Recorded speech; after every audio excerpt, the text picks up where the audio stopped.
मैंने ईमानदारी से काम किया है, मैंने मेरे घर परिवार को छोड़ा है, मैंने मेरा व्यापार खत्म कर दिया, मैं कभी मेरे परिवार को टाइम नहीं दे पाया। ये सब आपके साथ है, हम आपके साथ हैं। नौकरी कर सकता था, मैंने सब कुछ त्याग दिया और आज इन लोगों ने मेरे साथ न्याय किया कि आप बताओ ईमानदारी से।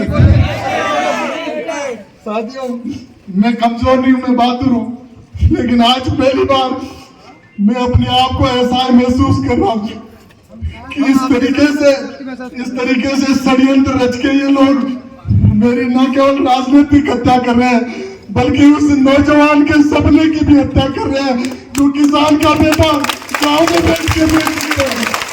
आज उस नौजवान की इन्होंने हत्या की है जो नौजवान पढ़ लिख कर अपने गाँव गरीब और किसान की सेवा करना चाहता है। क्या राजनीति में आने का अधिकार किसी गाँव किसान के बेटे को नहीं है? क्या पैसे वालों को ये अधिकार दिया है क्या?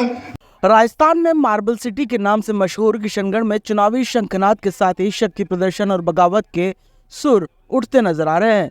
भाजपा से टिकट नहीं मिलने से पूर्व विधानसभा प्रत्याशी रहे विकास चौधरी अपने समर्थकों के बीच फूट फूट कर रोते नजर आए। इस दौरान समर्थकों ने जमकर नारेबाजी की।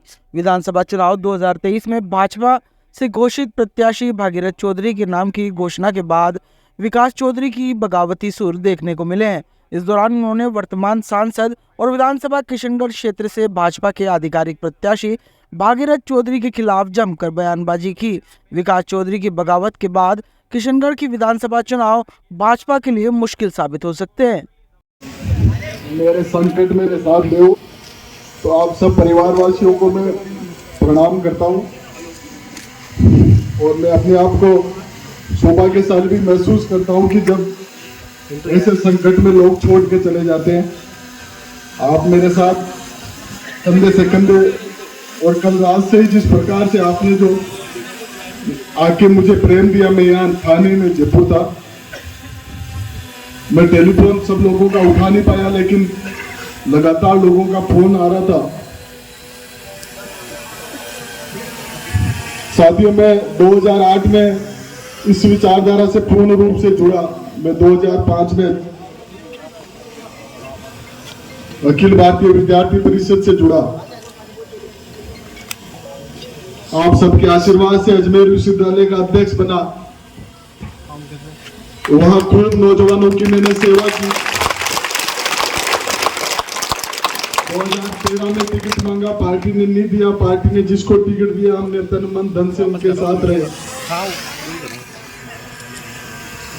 2018 में पार्टी ने मुझे बुलाया कि अभी वर्तमान में जो है वो चुनाव नहीं जीत पाएंगे, आपको चुनाव लड़ना पड़ेगा। मैंने कहा जी, आप एंड वक्त पे आपने बुलाया, ऐसा कैसे हो सकता है? लेकिन उनका आदेश था, मैंने माना। और जैसे मैं टिकट लेके आया, सबसे पहले इन्हीं महोदय ने अपने 10, 20, 50 लोगों को जयपुर बीजेपी कार्यालय में भेज के सब लोगों से इस्तीफा दिलवा दिया, जो आप सब लोग जानते हैं। वो और उनका बेटा किस प्रकार से लोगों को भ्रमित करते हैं, आप और मुझसे ये बात छिपी हुई नहीं है। हमने वो भी जहर का घूंट पिया। उन्होंने पार्टी से भीतरघात किया, वो भी हमने सहन किया। उनको 2019 में पार्टी ने सांसद का टिकट दिया। हम और आप सब परिवार लोगों ने उनका तन मन धन से साथ दिया। 2003 में उनको वोट दिया, 2008 में वोट दिया, 13 में वोट दिया, 19 में वोट दिया। मैं आप सब लोगों को कहना चाहता हूं, मैं 18 से 2023 के बीच में उनसे 2000 बार मिला होगा, और एक ऐसा दिन नहीं रहा कि मैंने उनके पांव नहीं छुए। लेकिन उस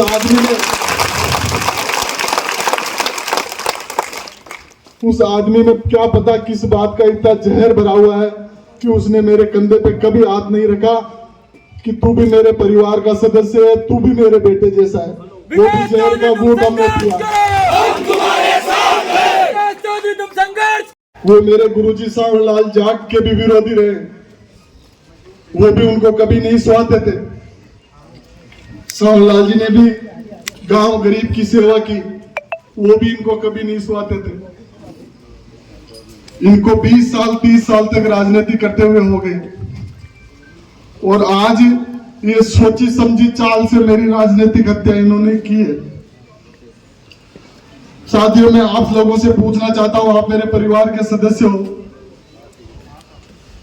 क्या मैंने 5 साल में ईमानदारी से मेहनत नहीं की? क्या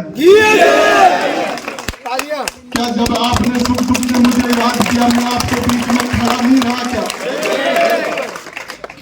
मैंने चुनाव हारने के बाद किसी भी को ये नहीं कहा कि आपने मुझे वोट दिया नहीं दिया? मैंने सबको ये कहा कि हमसे कोई कमी रह गई, इस कमी को हम 5 साल में पूरा करेंगे। साथियों, मैंने ईमानदारी से इस कमी को पूरा किया या नहीं किया?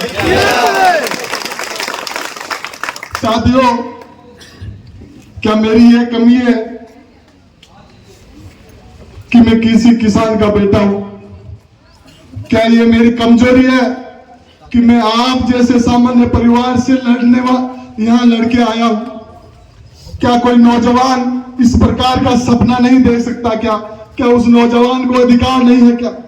क्या कोई मेहनत कश नौजवान इन लोगों से किस प्रकार से लड़ाई लड़ेगा? आप मुझे बताओ।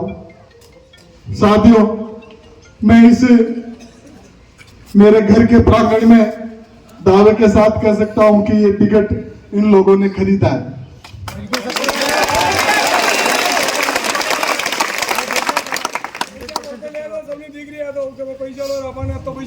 और आप कहो तो मैं राजनीति से आज से संन्यास लेने जा रहा हूं। नहीं। साथियों, मैंने ईमानदारी से काम किया है। मैंने मेरे घर परिवार को छोड़ा है। मैंने मेरा व्यापार खत्म कर दिया। मैं कभी मेरे परिवार को टाइम नहीं दे पाया। हम आपके साथ हैं। नौकरी कर सकता था। मैंने सब कुछ त्याग दिया और आज इन लोगों ने मेरे साथ न्याय किया। क्या आप बताओ ईमानदारी से? साथियों, मैं कमजोर नहीं हूं, मैं बहादुर हूं, लेकिन आज पहली बार मैं अपने आप को ऐसा महसूस कर रहा हूं कि इस तरीके से षड्यंत्र रच के ये लोग मेरी न केवल राजनीतिक हत्या कर रहे हैं बल्कि उस नौजवान के सपने की भी हत्या कर रहे हैं जो किसान का बेटा गाँव में बैठ के बेच रहे हैं। आज उस नौजवान जिन्होंने हत्या की है, जो नौजवान पढ़ लिख कर अपने गाँव गरीब और किसान की सेवा करना चाहता है, क्या राजनीति में आने का अधिकार किसी गाँव किसान के बेटे को नहीं है? क्या इन पैसे वालों को ये अधिकार दिया है? क्या साथियों, मैं पूछना चाहता हूँ,